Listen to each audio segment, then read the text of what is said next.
Bienvenidos y bienvenidas al capítulo número 7. 7 de modo beta. Estamos todos en dudas. ¿Es el 6? Sí, no, es el 7, es el 7. No es el 7, pero yo mandé mail, entonces como que ya tengo el 7 en la cabeza y es el 8. No, es el 7.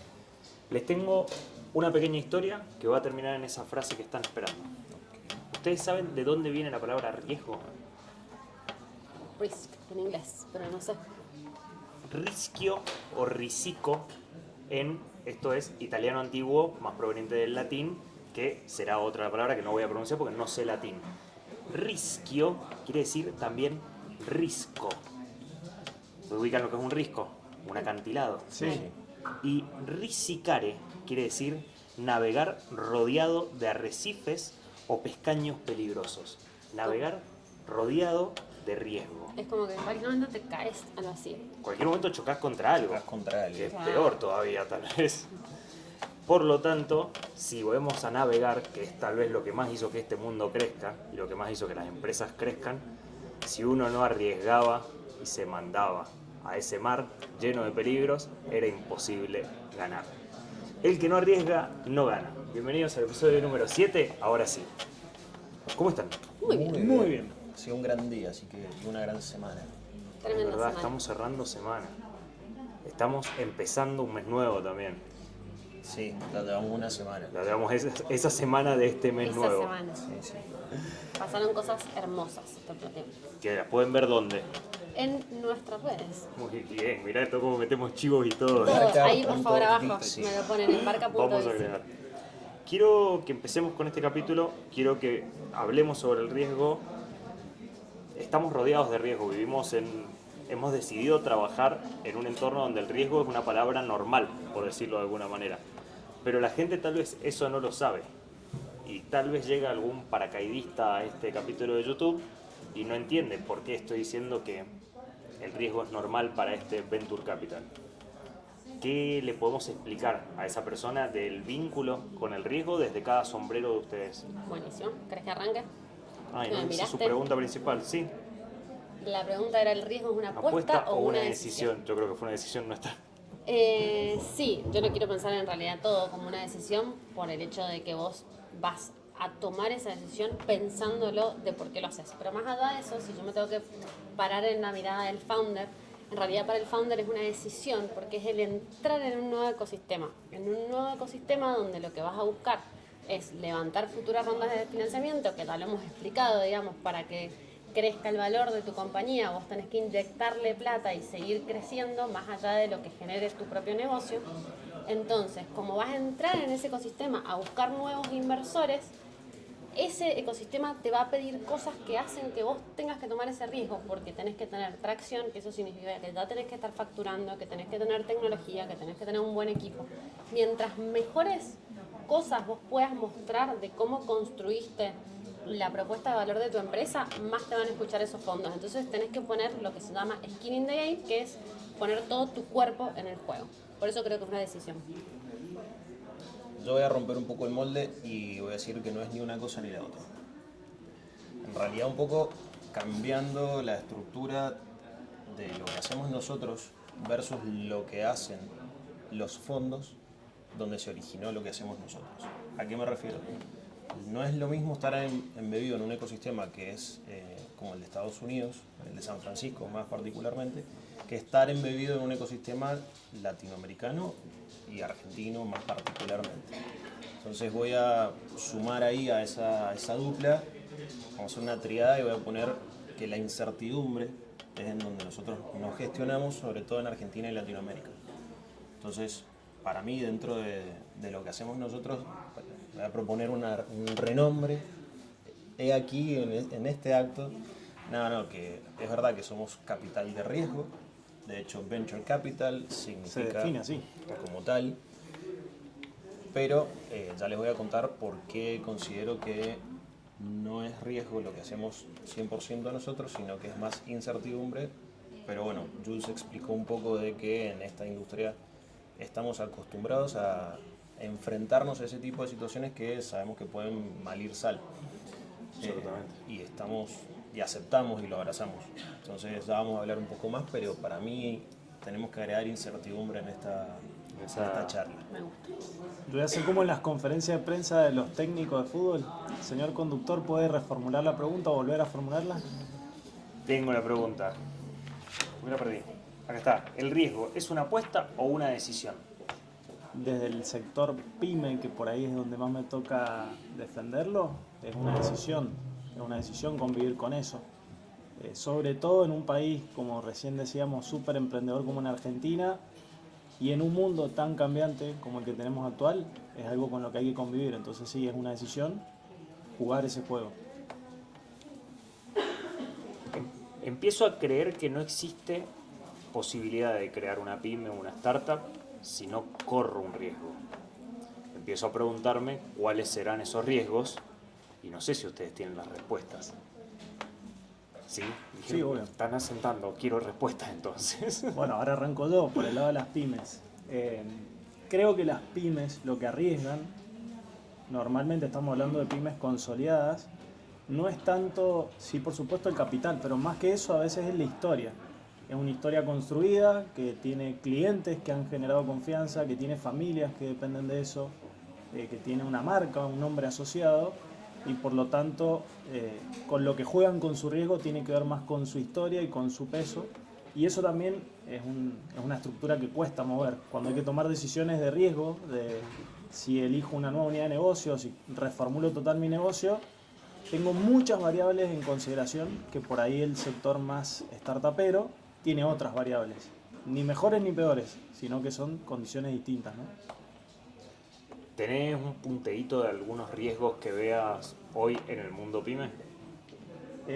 Respecto a, por ejemplo, Riesgos económicos, riesgos, no sé, laborales, riesgos. bueno, lo de voy a llevar mercado. bien al contexto argentino en este caso, digamos, sin ningún tipo de decisión o ponerme partidario política o económicamente. Veníamos de un mundo en Argentina donde normalmente, como teníamos un sector mucho menos abierto al comercio exterior y importación, y en un contexto muy cambiante en precios, inflación que crecía todo el tiempo, las empresas con el riesgo que convivían era más financiero. ¿Sí? Tenían que ser buenas comprando y tenían que ser buenas poniendo precios para tapar algunas ineficiencias en la diaria y demás. Hoy ha cambiado un poco las reglas, ya se parece mucho más el sector empresario al de otros países, donde en lugar de enfocarte en ser bueno comprando, tenés que ser bueno gestionando. Y ahí es donde tenés que ser bueno tecnológicamente, tomando buenas decisiones y demás. Entonces han cambiado las reglas del juego y ahora no tenés que arriesgar tanto desde lo financiero, sino realmente desde lo estratégico, desde el negocio, desde lo puro a lo que te dedicas. Ahí me sumo entonces a explicar por qué traía lo de la incertidumbre y por qué hago la diferenciación respecto al riesgo. Voy a leer su nombre, pero es Frank Knight, hace como 100 años, empezó a definir justo la diferenciación entre esto, el riesgo y la incertidumbre. Lo voy a traer como lo trajiste vos dentro del empresario pyme, pero puede ser también del empresario startupero, incluso del inversor que se anima a meterse en este hermoso lío. Cuando yo hablo de riesgo, tengo aleatoriedad en lo que pueda suceder, pero tengo ciertas probabilidades de que un suceso sea A o B. Puedo tener cierto historial de lo que va sucediendo. Entonces, en función de eso, los empresarios arman su estrategia o empresarias para tener un beneficio de lo que están haciendo. Entonces, cuando me veo ante el riesgo, yo sé que pueden haber distintas salidas, pero conozco cuáles son esas salidas. ¿Qué pasa para mí? Y que lo que plantea también el muchacho Frank Knight, es que en la incertidumbre vos tenés distintas probabilidades, pero no sabes cuál es el suceso que se va a dar, que es lo que vos mismo trajiste recién, el contexto cambiante. Si te cambian las reglas del juego, vos no podés proponer nada. Digamos, Si no dan podés riesgo de proyectar. incertidumbre, coincido. Entonces, desde ese lado, por eso digo que ya sobre el riesgo que tiene el venture capital en líneas generales, en Latinoamérica y Argentina hay incertidumbre respecto a que los resultados no están dados. Entonces el empresario o la empresaria local tiene que pensar, y es el más desafiante de todos, y es la característica principal que planteaba Frank Knight, es aquel que puede enfrentarse a esa incertidumbre y generar un profit de eso, un beneficio, aún sin saber cuál es el resultado, porque hay una aleatoriedad de las cosas que pueden llegar a suceder. Y eso pasa muchísimo en Venture Capital, porque como nos arriesgamos a tecnología que ni siquiera está probada a veces, no sabemos primero si va a funcionar, no sabemos segundo si va a venir alguien y va a pasar corriendo mientras no voy trotando. No, o si va a venir una tecnología 10 veces mejor o distinta que... La inteligencia artificial fue prueba de esto. Tal vez hace muchos años que está ya en el mercado la IA, pero no con el boom que tuvo ahora. Entonces vos estabas desarrollando algo que parecía que era genial, le pasó a todos los que tenían un SaaS. Sí. Y de repente Software ahora, as a service. Ahí el SaaS es un software as a service, o sea, un software como un servicio. Y de repente vino la IA y con dos cositas me mejoró lo que yo venía haciendo, y ese concepto de incertidumbre creo que está bueno traerlo porque acerca al inversor también a entender por qué las probabilidades de éxito dentro de nuestra industria son tan bajas. Porque hay un grado alto de incertidumbre, que no es lo mismo con riesgo. El riesgo puedo al menos ponerlo en matemática, al menos sacarle una cuenta. Hay métricas Claro. que me dicen, bueno, de tantas cosas o de cada tantas cosas que suceden. Es como estas son las invertir en la probabilidades. bolsa, digamos. Sí. Sabés que más o menos va a dar un Bueno, margen de el tanto. ejemplo más Para que Vox Populi me diversificas. parece que es el riesgo país. El riesgo país es un número el cual se saca a partir de la posibilidad que tiene ese país de pagar sus deudas. De una. Entonces, mientras ese país demuestra más posibilidades de ahorro, de compra en su tesoro, en sus reservas, va bajando ese riesgo país. Se Pero aún mantiene en así- base a su historia, se mantiene en base a sus últimos periodos de Exacto, pago. está parametrizado. Está parametrizado, Exacto. claro. O sea, no hay una incertidumbre país. Claro. Porque ahí estaríamos a punta también, digamos, estaríamos Sí. estamos bien arriba, pero me pareció interesante esto, como digo, bueno, le mete un condimento más a la industria del VC que no lo tenía en cuenta. Buenísimo. Te voy a jugar un poquito con el concepto para tratar de mostrar siempre como nuestra mirada o qué es lo que nosotros analizamos. Una cosa que se dice siempre cuando vos traes una startup es ¿por qué sos la persona correcta en solucionar ese problema que tanto te duele, ¿no? ¿Por qué es el equipo? Eso hace que vos veas por atrás del equipo y lo que trae, y por qué lo traigo acá, es porque es un equipo que probablemente tiene un track profesional en esa temática, ponerle que sea algo de salud. Es una health tech, o sea, es un emprendimiento de salud.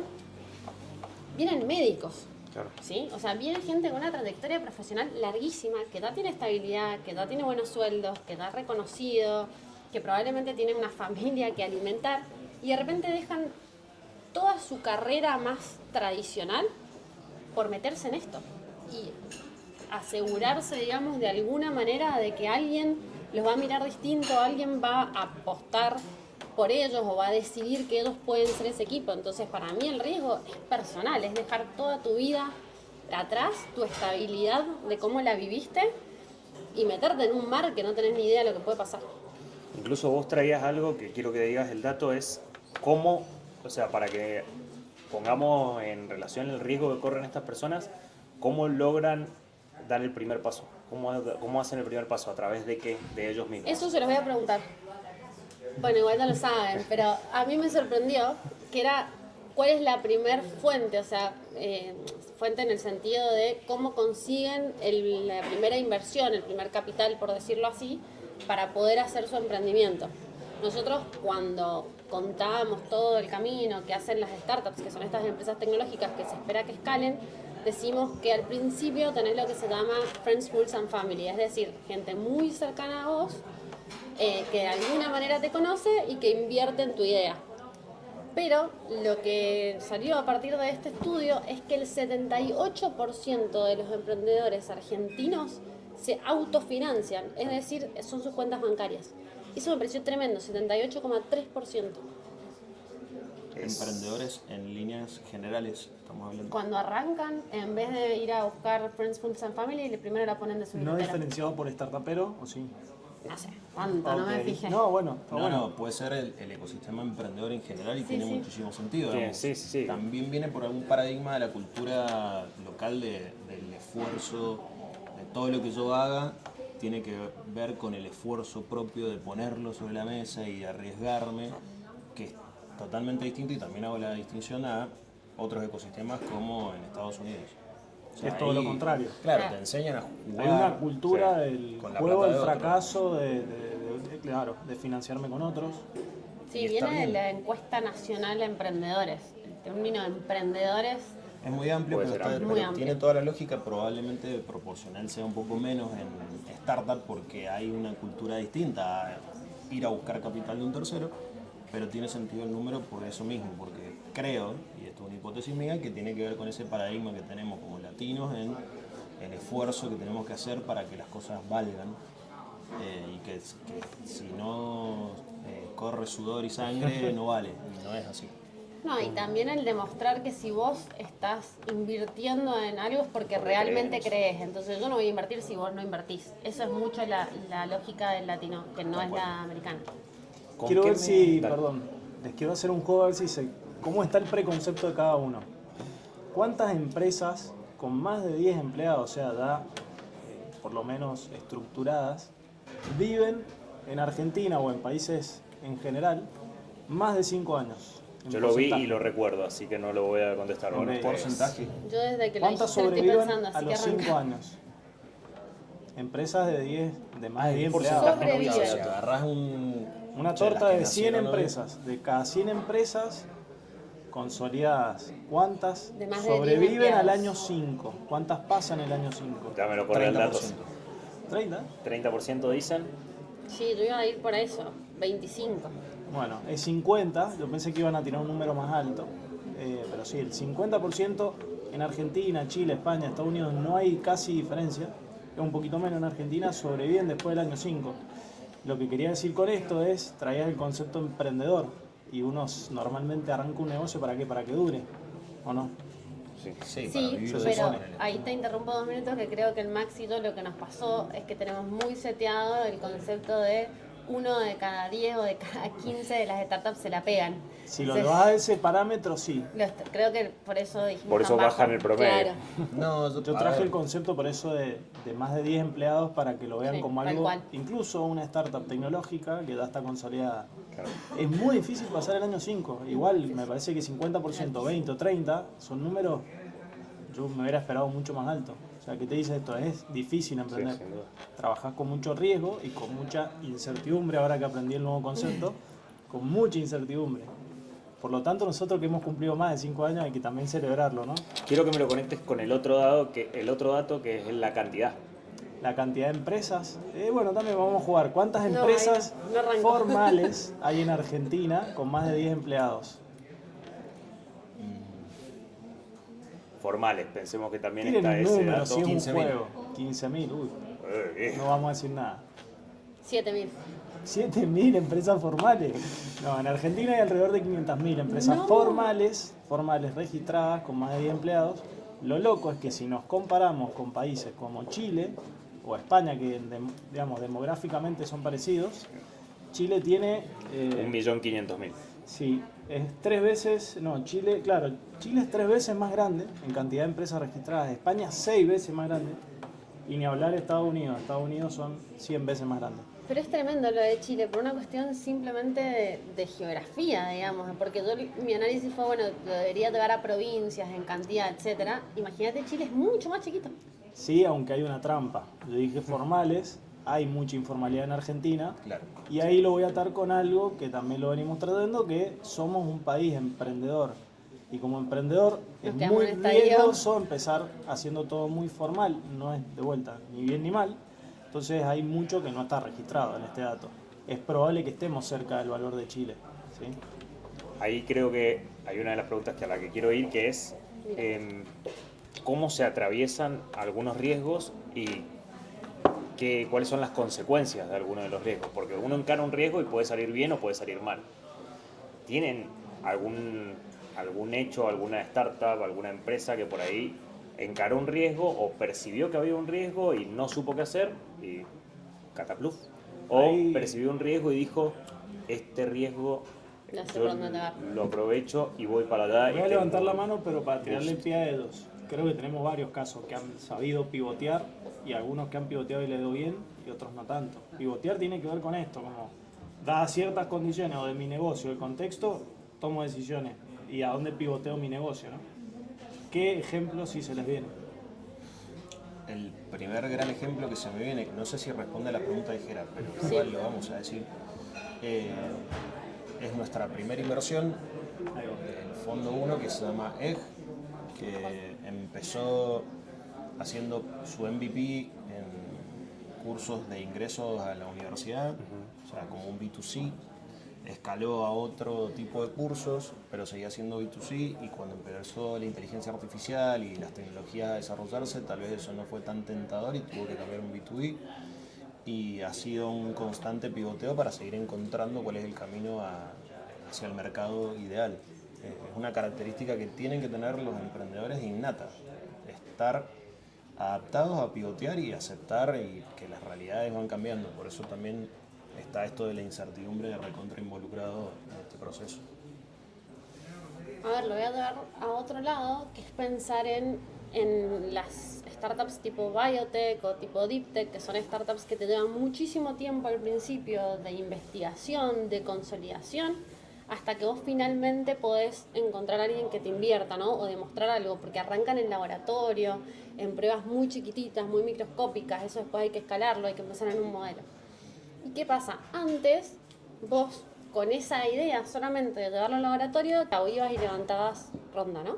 Hoy en día eso no pasa, se les pide todo esto que yo comentaba al principio, se les pide ya que estén facturando, que estén validando un modelo, y en el camino no lo pueden hacer, o sea, vienen en las startups a nosotros, sobre todo las que están en estadio booster, y nos dicen, sí, bueno, pero ¿cómo yo sigo financiando, cómo sigo pagando mi trabajo y el del otro founder para llegar a...? Entonces, algo re desafiante para nosotros es que ellos encuentren una forma de bootstrapear. ¿Qué significa bootstrapear? Que puedan sobrevivir a partir de los ingresos que generan sus modelos de negocio. Entonces, les tenés que decir, por un lado, seguí pensando en este camino de seguir levantando ronda y mostrarte y hacer show para que los fondos te inviertan, pero por otro lado, che, ponete como un empresario, ponete a ver los números y rompete para ir facturando de a poquito y poder pagar todo el resto. Entonces, eso también es una manera de pivotear la estrategia.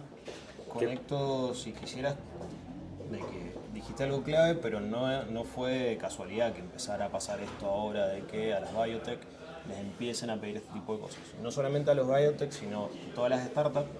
Me voy un poquito hacia atrás en la historia, al 2021, no tan atrás, pero en el 2021 hubo un boom de inversiones en venture capital a nivel mundial, particularmente en Argentina también, porque todas las regiones suelen copiar el avance de las otras regiones.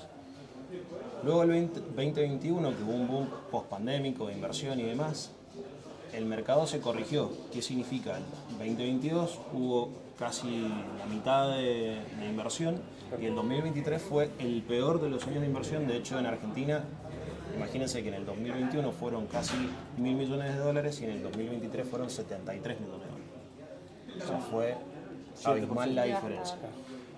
Y luego el 2023 se empezó a estabilizar un poquito más hacia arriba, y por esto fue la consecuencia de que algunas compañías ya les piden más cosas de las que les pedían antes. Claro. ¿Por qué? Porque el capital se puso más selectivo. ¿A qué me refiero con esto? Es que, como dice Jules, en algún momento invertían con un PPT, o sea, con un PowerPoint, con una presentación, y ya son pocos los casos en los que eso sucede. Entonces el inversor busca no gestionar el riesgo, porque venimos repitiendo que no se puede, digamos, hay cosas de incertidumbre de riesgo que no las vamos a poder gestionar, pero tener la mayor cantidad de información para tomar una decisión con algo concreto, más allá de saber que el riesgo existe y la incertidumbre está. Entonces eso fue evolucionando en el tiempo, ya se ha mejorado al punto tal que el año pasado se invirtieron casi 250 millones y el anterior 400 millones, entonces nada, está oscilando, pero ya mejoró respecto al punto más bajo que fue en el 2023. Tendríamos que ir al video, pero antes, para que a ver si me lo contesta el video o me lo contestan ustedes, si yo voy al casino y le tiro todo al rojo, ¿qué estoy haciendo? ¿Puedo insultar? Siendo un boludo, decís vos. Para mí sí, pero bueno. No estás diversificando. Estás diversificando, bueno, pero Estás apostando. ¿no estoy corriendo riesgos? Es un riesgo, por supuesto, Sí. pero para mí es una apuesta lo que estás haciendo, ¿no? Vamos a ver este video, lo vamos a ver nosotros así y ustedes también, créanme. Un mensaje, vos dijiste quiénes se animan a apostar. ¿Qué les diría a los que se animan a apostar acá en Argentina? Que no tenés plan B. Y te cambio la pregunta. No es apostar. Jugártela o invertir. Es una apuesta si es 50 de 50. Pero mientras dependa de vos, a tu generación lo único que te puedo decir es tenés revancha. Mi generación ya no tanto, pero tu generación tiene revancha. Lo peor que podés hacer es ser cagón. Te lo dice alguien que fue cagón y se perdió un montón de oportunidades. Es un crack. No lo había visto bien. No seas cagón, te está diciendo. Cagón, rojo. Jugátela. Anda todo el rojo. No. ¿Qué les deja la reflexión? ¿Qué les deja esto? Venimos charlando sobre el riesgo, venimos charlando sobre la incertidumbre.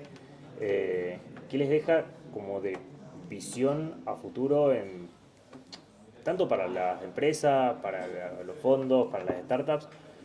¿De qué miran? ¿Creen que hay una posibilidad? ¿Creen que el riesgo es muy alto? ¿Creen que el riesgo es encarable y que se puede navegar entre esas piedras porque tenemos los barcos bien preparados? ¿Cómo lo sienten?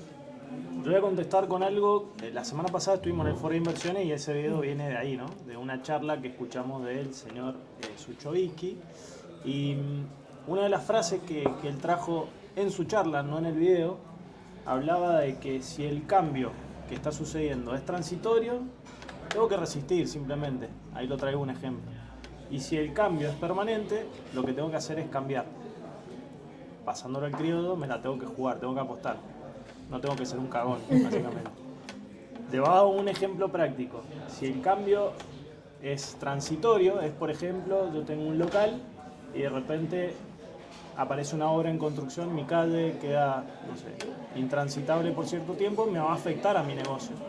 Por lo tanto es transitorio, resisto, intento jugar con esas reglas. Ahora, si el cambio es permanente, como por ejemplo, tengo un local y a partir de ahora todos usan QR y tengo que cambiar, ¿sí? O si ahora la forma de compra de la gente es distinta, si no apuesto y no cambio, es probable que no sobreviva, ¿no?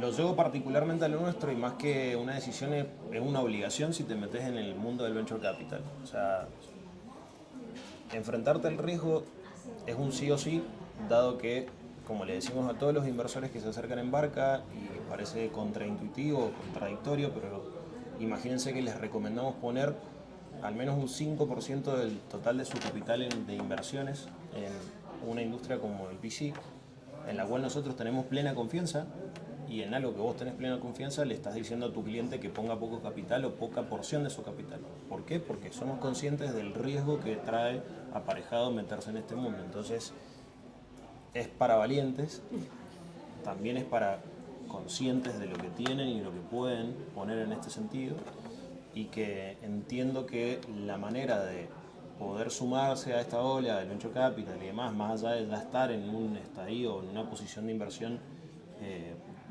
ya experimentada, es poder hacerse de la mayor cantidad de información que puedan para personalmente estar tranquilos en ese sentido. Entonces, desde nuestro lado, por ahí, dentro de Embarca, lo que tratamos de hacer durante el proceso en el cual no hay un retorno para los inversores es llevarle la mayor cantidad de información para que se sientan lo más cómodos posibles transitando esta incertidumbre de cuándo me va a volver el capital, hacia dónde se fue y qué es lo que está pasando con mi plata. Es ser lo más transparente, llevarles información, mandarles informes. Todo ese es el trabajo que hace un Venture Capital, particularmente lo hace Embarca y considero que lo hacemos muy bien. Entonces, nada, para entender ese proceso es vincularse de la mejor manera. Voy a usar algo que dijiste vos y algo que dijiste vos y que queda ahí para un reel. Vos hablaste, si le juego todo al rojo, ¿qué soy? Y vos nombraste la valentía.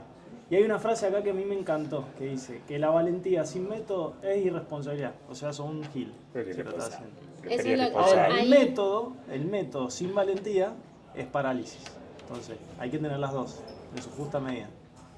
Buenísimo. Bueno, ahí me introduce un poco lo que iba a traer yo, que es otro concepto de Sucho, porque nos hemos vuelto fan, básicamente. Que claro, si nosotros llamamos a este capítulo, siempre arrancamos con una frase. Y la típica frase es, en la crisis está la oportunidad. Y él dice, no, En la crisis no está la oportunidad para todos. En la crisis está la oportunidad para los que te llegan, digamos, bien preparados. Para los que ya tienen información, para los que ya tienen toda la metodología armada. Entonces ahí trae el ejemplo de que Globant en realidad nace y crece en el 2003, después de una de las mayores crisis de Argentina en el 2001. Pero ¿qué pasó? En ese momento la devaluación del peso hizo que todo lo que era software de desarrollo fuera muy competitivo a nivel internacional. Y ahí es donde empiezan a exportar los talentos y se hacen tan conocidos. Entonces ese es un ejemplo perfecto. Pero claro, porque ellos ya venían desarrollando los programadores, porque ya venían viendo esas métricas, entendían cómo era el mercado de afuera. O sea, la crisis es una oportunidad rápida y para eso tenés que estar preparado. Quiero felicitarlos. Tarara. Esa, Tremendo. bien. 30 minutos. Teníamos un objetivo con esto. Y corríamos un riesgo también, quiero decirlo. Sí, que fue Y una gran incertidumbre. Sobre todo Tenemos 6 incertidumbre. minutos de riesgo para la próxima reunión. Me llevo, así como quien conduce y quien lo trata de aterrizar en estos capítulos para darles pies y preguntarles y todo, me llevo como una visión positiva del riesgo y creo que está bueno esa sensación, salir de este capítulo con esa sensación, no salir asustado todo el tiempo del riesgo, porque si uno lo piensa al riesgo siempre como algo que lo asusta, la parálisis es permanente y ahí se pierden muchas buenas ideas que podrían estar ahí creando más empresas y startups. Después de todo lo que hablamos, ¿le apostás todo al rojo o no? No, diversificamos, ponemos en las esquinitas de los números. No, me la guardo y la invierto. Venture Capital. Claro, Pero el 5% de tu capital, nada más. es muy poco. Después lo charlamos Todo crece, fuera del todo aire. crece, Después todo lo crece. charlamos fuera del aire. Muchísimas gracias a las personas que están del otro lado. Les recomendamos suscribirse, poner me gusta, seguirnos en todas las redes sociales. Y si están por Mendoza, traer su 5%. Y si no están por Mendoza también. Y venir a Mucho. trabajar acá. Y venir a trabajar al campus Olegario. Gracias, Paula, ahí del otro lado, tomando nota y diciéndonos que nos apuremos. Y gracias a ustedes. Me gustó Un mucho. placer. el capítulo. Como siempre. Chau, chau.